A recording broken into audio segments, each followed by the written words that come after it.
Ser quem você é no ambiente de trabalho, independente da sua raça, orientação sexual ou gênero. Esse é o desejo de muitas pessoas, de conseguirem reverberar a sua subjetividade dentro do emprego. Mas será que as empresas elas estão abertas a aceitar esse tipo de comportamento de seus funcionários?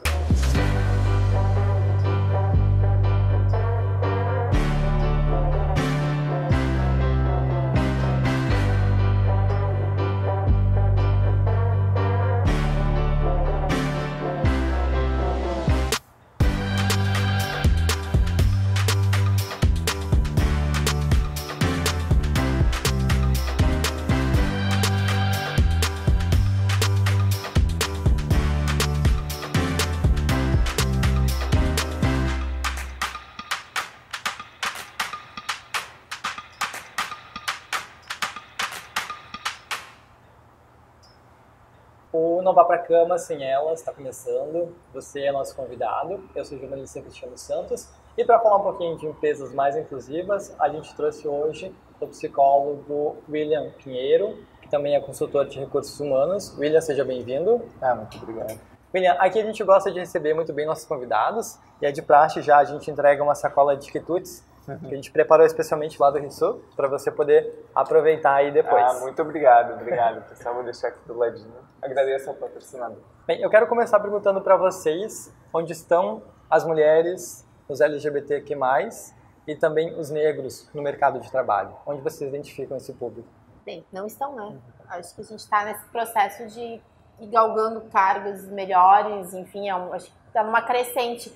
Mas eu sinto, assim, que empresas talvez com uma visão mais moderna, empresas principalmente do mercado, que não são desse mercado tão tradicional. Eu sou do direito, né? Então o direito ele é um pouco mais tradicional, ele é um pouco menos inclusivo, mais preconceituoso.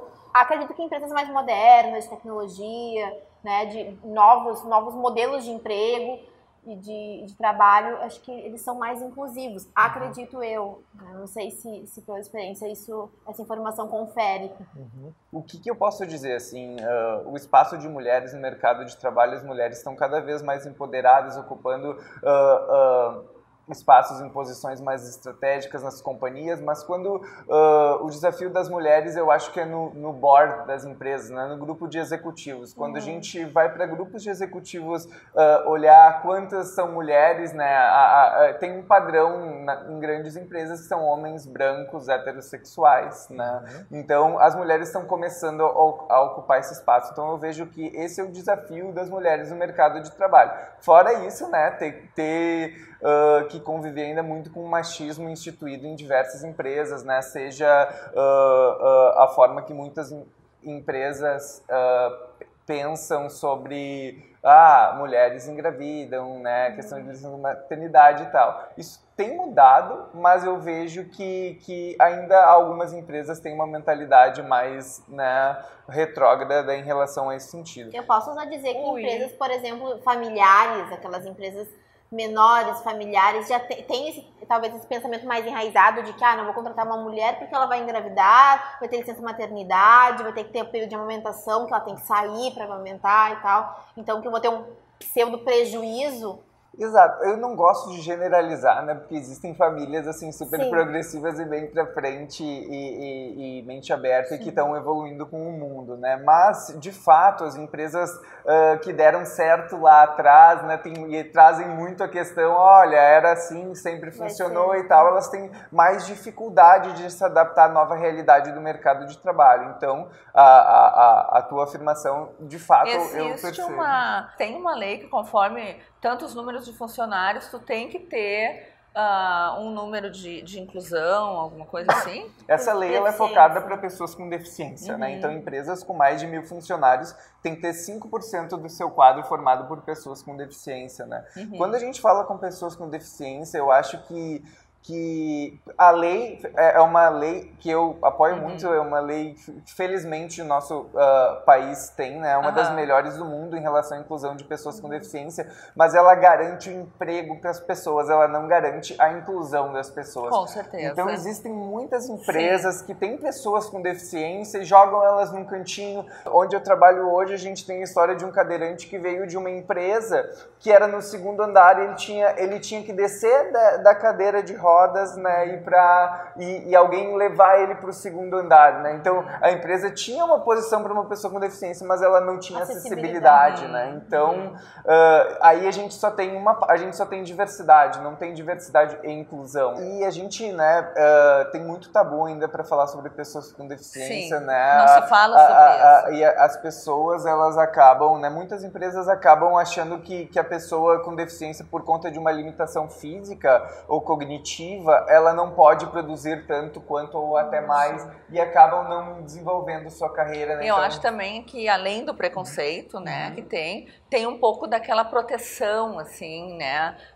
Não, coitado, vou deixar ele... A pena que é terrível. Ou sem contar essa ideia de que... Não vou forçar ele a fazer tal trabalho, né? Enfim, deixa lá quietinho no canto. Sem contar essa ideia de que, como a lei obriga, é um peso, né? Porque é uma obrigação oriunda da legislação. É uma questão que a legislação impõe, como um tributo, né? Tributo a legislação impõe, é obrigatório, não tem pra onde Com relação fazer. à contratação de mulheres, não tem nenhuma lei lá, tem que ter tantas mulheres. Não, a única... Negros. Também não. A única cota para as empresas contratarem pessoas no Brasil é para pessoas só com deficiência. Ainda falando sobre essa visão das empresas, sobre os empregados e tudo mais, eu percebo que ainda existe uma construção de que algumas funções são para mulheres, outras para homens. Com certeza. Algumas funções são para gays, como por exemplo artes, essa coisa mais criativa. E a impressão que eu tenho é que também limita que essas pessoas tenham um crescimento em outras áreas profissionais. Uma profissão que eu acho assim que ficou muito relacionada a gay agora, está mudando muito com as questões das barbearias, é o cabeleireiro. A beleza de forma geral, né? O cabeleireiro, maquiador, né? Ficou muito aquela coisa... Virou um clichê, até porque a mídia também reproduz esse tipo de... Exatamente. Mas claro, agora já evoluímos muito, e tem né? também no senso comum, por exemplo, assim, dentro das ciências jurídicas, né? Tem muito preconceito. As pessoas pensam, vou contratar um advogado, um tributarista. O que eu penso? Aqui vai ser um homem, né? Mais velho, branco, hétero, de preferencialmente acima do peso, para passar uma confiança de que ele é bem sucedido, porque tem isso no imaginário, por incrível que pareça. E quando falam em direito de família, por exemplo, é uma juíza, as pessoas têm um pouco mais de confiança porque ela é mãe. Como se um homem negro, um gay, uma mulher mais nova, uma jovem juíza, como se ela não pudesse decidir sobre um caso de família. Como tem ainda essa coisa de certas profissões ficar atrelado a sexo masculino ou feminino, né? O pintor... Isso que a gente tá falando. A gente não vê uma mulher... Que trabalha na construção civil, olha como são poucas. A gente tá falando de profissões que a gente tem ainda, a gente tá falando de ensino superior aqui, né, de graduações e tal. Agora pensa mecânico ali, profissões ali que tu não precisa de um diploma para exercer, né.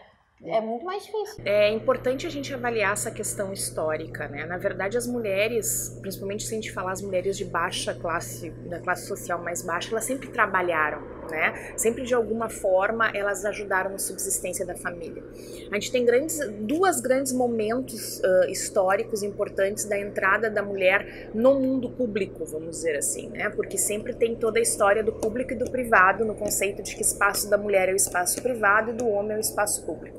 Mas tem dois momentos históricos bem importantes. O primeiro seria a questão na época da Revolução Francesa, em que se percebeu que efetivamente não se poderia negar ou abrir mão de metade da população para fazer forças nas ruas, né? Então houve uma motivação, um incentivo das mulheres para que elas fizessem parte dessa horda e a partir dali elas tomassem seus espaços públicos, claro que de uma maneira muito diferente de agora, obviamente, e em função dessa necessidade de mão de obra se construiu essa possibilidade dela de chegar ao mercado de trabalho ou se desenvolver alguma coisa nesse sentido. Mas tudo muito mais numa construção de necessidade. O mundo precisa de vocês, venham. E no momento que não precisa mais, saiam, porque os homens, por exemplo, voltaram da guerra e precisavam ocupar seus espaços de trabalho. E a grande parte aí das mulheres, no início dos anos 2000, achamos que estava tudo resolvido, né? Nossas mães haviam ido ao mercado de trabalho, nós já tínhamos conquistado o espaço, ou seja, né, nós estávamos já começando a estudar igual ou mais que os homens. E isso fez com que a gente aparentasse que não tinha mais nada para ser feito, estava tudo resolvido, estávamos em pé de igualdade. Até que assustadoramente se percebeu que as mulheres começaram a perder espaço, principalmente nos cargos de liderança. O que a gente identifica hoje? Uma melhoria gradativa, mas que se a gente deixar ela acontecer de forma natural, vamos dizer assim, a gente fala em alguma coisa em mais de 100 anos para nós conseguirmos atingir a igualdade. Para romper isso, o que nós pensamos assim? Treinamentos, né? Mentorias, grupos de mentorias, que as mulheres, as jovens consigam se espelhar em outras mulheres que já tenham conquistado isso aí, que vai ter que administrar todos esses pratos, né, de pé, e o mais importante, que vai deixar cair alguns, e que tá tudo certo. Voltando um pouquinho sobre a participação feminina, principalmente nesses comandos maiores de empresas, diretoria, chefia, a participação delas aumentou, né? Chegam a representar aí 1/3 desses... A participação sim, mas o salário não, né? Calma. Elas estão chegando no primeiro escalão das empresas, mas o que se percebe é que o crescimento salarial não acompanha isso. Por exemplo, para gestores de saúde, a diferença chega a ser de mais de 125%. Da mulher no mesmo cargo que o homem, ou seja, ele recebe bem mais do que ela. Como é que vocês veem isso? As mulheres estão conseguindo comandos de empresas ou liderando equipes, mas, ao mesmo tempo, parece que não tem uma valorização monetária desse desempenho dela, desse rendimento Pois é, eu dela. acho que isso é uma coisa tão absurda, porque quem sai perdendo são as empresas, né? Porque eu acho que no momento que isso fosse uma equiparação, os dois recebendo o mesmo salário, onde a mulher não se sentisse inferiorizada, eu acho que isso só ia beneficiar as empresas, né? Teria um senso maior de competitividade, enfim. Mas isso é muito parecido com a fala que tu colocaste ali, da questão das pessoas com deficiência, né? Existe uma lei garantindo que elas estejam, que elas tenham um emprego, um cargo, mas não é acessível, né? Elas não conseguem se desenvolver ali dentro. É mais ou menos isso. As empresas estão fomentando que as mulheres sejam contratadas, assumam postos de importância, mas ao mesmo tempo elas não são gratificadas, não são remuneradas, né? Pelo cargo que elas assumem comparado com o homem. Isso e daí passa essa ideia de prioridade. A gente está falando de mulheres, tá? Brancas, bem-sucedidas, que eu digo que conseguiram estudar, que, né, tem uma posição, mas... E quem não conseguiu isso, né? E os LGBTs, então? Como é que isso, para eles chegar num cargo de chefia, o quanto isso deve ser difícil, quanto, eu imagino assim, ó, que eles precisam estudar 3 vezes mais, ter 5 vezes mais diplomas de formação, de pós do que um outro homem. Eu posso te dizer que isso não importa. Se a empresa não tiver interesse que aquele funcionário se desenvolva, não importa a qualificação dele. Isso que eu estou dizendo, Cris, que que aquele que chega lá, eu acho que... Se a empresa não é inclusiva, ela não vai... Eles exigem muito mais dele. Eu imagino isso, né? Sem dúvida. Não sou expert nesse assunto, né? Precisa ser além dos colegas, isso, né? É isso que eu quero dizer, né? Mas é uma questão para ele também, né? Bem, a gente continua o papo sobre empresas mais inclusivas daqui a pouquinho. A gente precisa fazer uma pausa rápido e em 1 minuto a gente volta.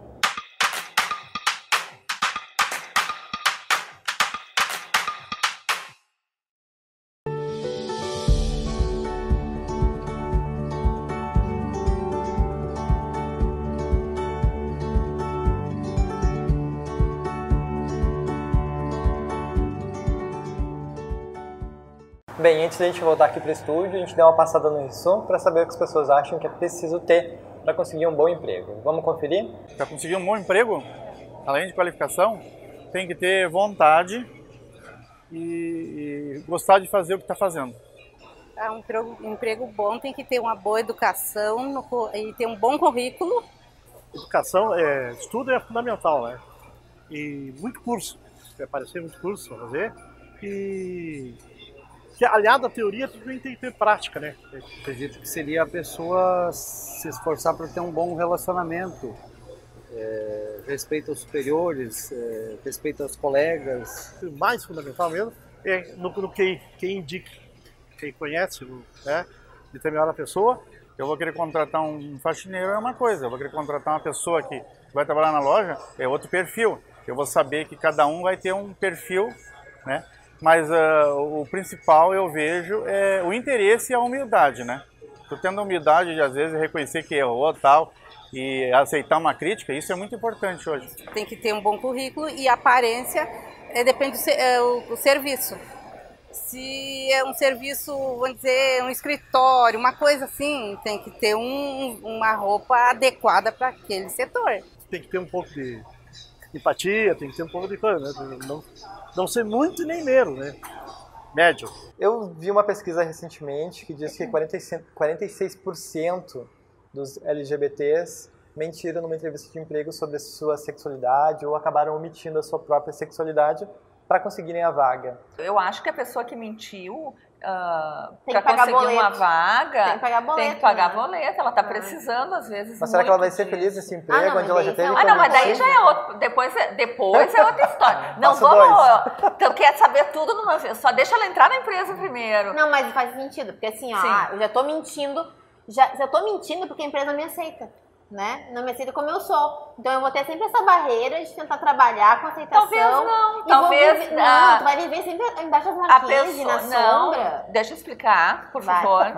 Talvez a pessoa consiga entrar na empresa, mostre o que ela é capaz, a capacidade que ela tem, e logo ali adiante ela consiga dizer quem ela é. Porque eu não sei se preconceito é assim tão simples de quebrar. Claro que não é simples, eu só estou dizendo que ela não precisa viver à sombra de uma mentira para o resto da vida. Ela pode usar isso como um trampolim e mais adiante ela abre o jogo. Olha, é o seguinte, pessoas LGBT que estão dentro do armário, que não são assumidas no ambiente de trabalho, gastam 25% do seu tempo no trabalho construindo um cenário falso, criando uma persona dentro do trabalho para mentir o que fizeram no final de semana, onde foram, com quem saíram, quem são as pessoas. Né? Então, esse tipo de situação é um prejuízo financeiro para as empresas. Né? Então, eu acho que as empresas não só precisam olhar pelo um aspecto social, de serem inclusivas, mas também até pelo aspecto do negócio.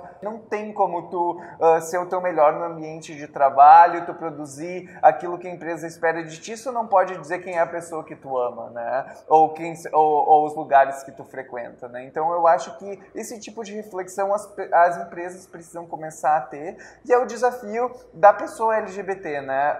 A pessoa LGBT, quando ela está procurando uma empresa, ela com certeza vai entender o cenário. Tem pessoas que não aceitam não ser quem elas são no ambiente de trabalho, então elas vão saber que aquela empresa não é para ela. Mas existe uma questão de sobrevivência, né? Então a pessoa precisa do emprego para conseguir construir, e às vezes ela acaba abrindo mão ou momentaneamente. Mas essa pessoa com certeza vai estar tendo um prejuízo pessoal de ter que mentir sobre quem ela é, e a própria empresa vai estar perdendo com isso. Agora também. Essa questão, que nem antes foi falado, mas será que ela vai ser feliz? Mas, gente, que coisa mais boba dizer... a melhor coisa que tem é quando tu consegue unir o trabalho, tu faz o que tu ama.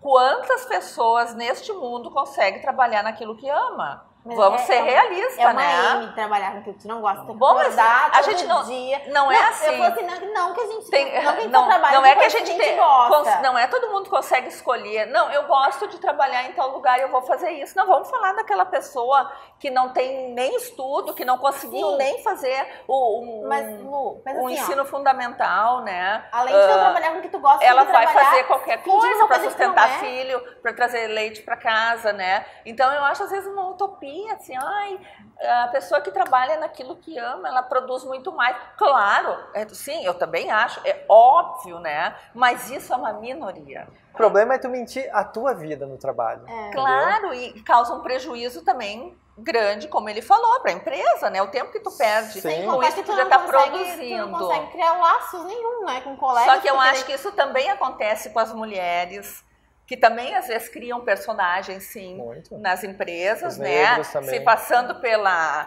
recatada, por aquela mulher puritana, né? E sendo que quando ela sai de lá, ela consegue ser ela mesma, mas dentro do ambiente de trabalho não pode. Ela não consegue expressar uma emoção, sei lá, vai ter que chorar no banheiro, porque se ela estiver expondo aquela lágrima ali, ela é uma desequilibrada, frágil, entendeu? Tem um movimento muito legal que está acontecendo no Rio Grande do Sul, que, enfim, eu ajudei até a construir, que ele é formado por 3 multinacionais, tá? E ele se chama Pride Connection. Então, 3 multinacionais muito maduras nos temas de diversidade e inclusão, inclusive no de diversidade LGBT, né? Criaram um programa de mentorias para empresas menores para ajudar com que as empresas, para expandir a bolha, né? Quando a gente olha para as nossas organizações, né, para essas empresas já super avançadas em diversidade e inclusão, a gente estava sempre nos mesmos seminários de diversidade e inclusão, ocupando os mesmos espaços e olhando, olha, são as mesmas pessoas, isso aqui é uma bolha. A gente quer aumentar essa bolha, né? Então a gente criou esse grupo e hoje esse grupo já tem mais de 30 empresas de setores bem tradicionais, metalúrgico, inclusive ambiente jurídico, grandes escritórios já estão muito de direito, já estão muito avançados em diversidade e inclusão,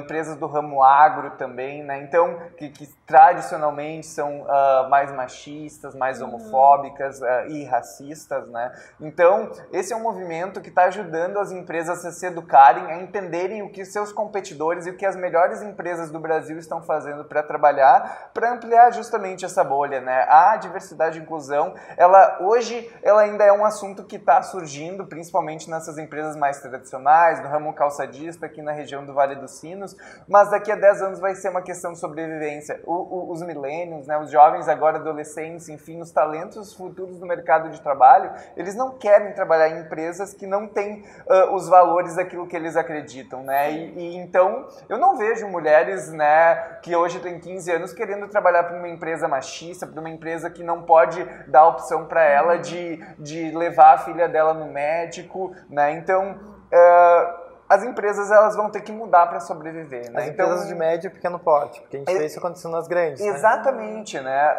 Existem várias empresas pequenas nesse grupo no Pride Connection. A gente tem empresas que têm 5 funcionários, mas elas querem ser inclusivas dentro, né, do seu espaço, mas também para os seus clientes. Daqui a pouco, se a gente fizer essa mudança cultural de empresas menores, de médio e pequeno porte, forem mais inclusivas, poder despertar um ânimo no legislador para fomentar esse processo, assim como acontece na questão das pessoas com deficiência, né? O que eu vejo muito, talvez é por isso que eu queria trazer essa fala, o que eu vejo muito ainda de que essas empresas menores, elas não são tão inclusivas comparado com as empresas maiores, é por essa questão de lugar de fala, de onde a gente está falando, né? Quando a gente fala em inclusão em empresas grandes, a gente está falando daquela pessoa que tem graduação, que tem uma escolaridade, né, boa, uma base boa, né? Muito diferentemente daquelas pessoas que são obreiro e tal, que precisam ser no mercado de trabalho porque precisam pagar conta, e daí a gente tem uma grande desigualdade de linha de partida. E quando a gente tem uma desigualdade de linha de partida,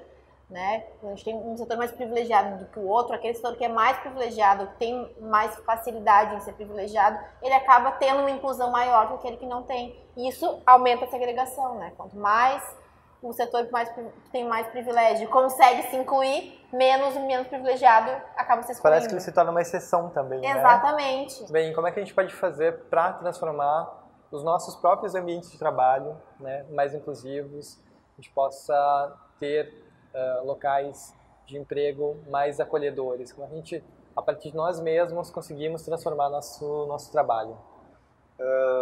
Eu acho que tem 2 pontos, né?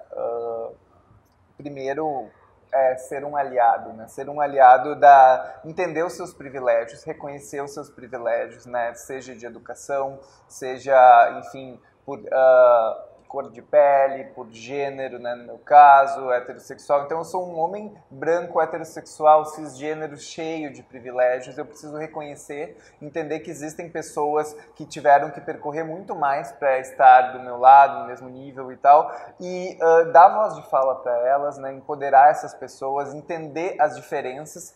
E eu gosto muito de falar de vieses inconscientes, né? Todos temos vieses inconscientes, né? Aquele preconceito, assumir que aquela pessoa é gay, então ela vai ser daquele jeito, né? Eu acho que trabalhar com diversidade e inclusão conseguiu me ajudar a quebrar qualquer tipo de paradigma, né? Com qualquer nível de diversidade. As pessoas são diversas em todas as formas, né? Eu ajudei em um caso que ficou bem famoso no Brasil agora, da primeira executiva transexual do Brasil, né? Então ela é de uma consultoria de auditoria muito grande, ela é sócia, ela se tornou sócia depois que ela realizou a transição de gênero, né?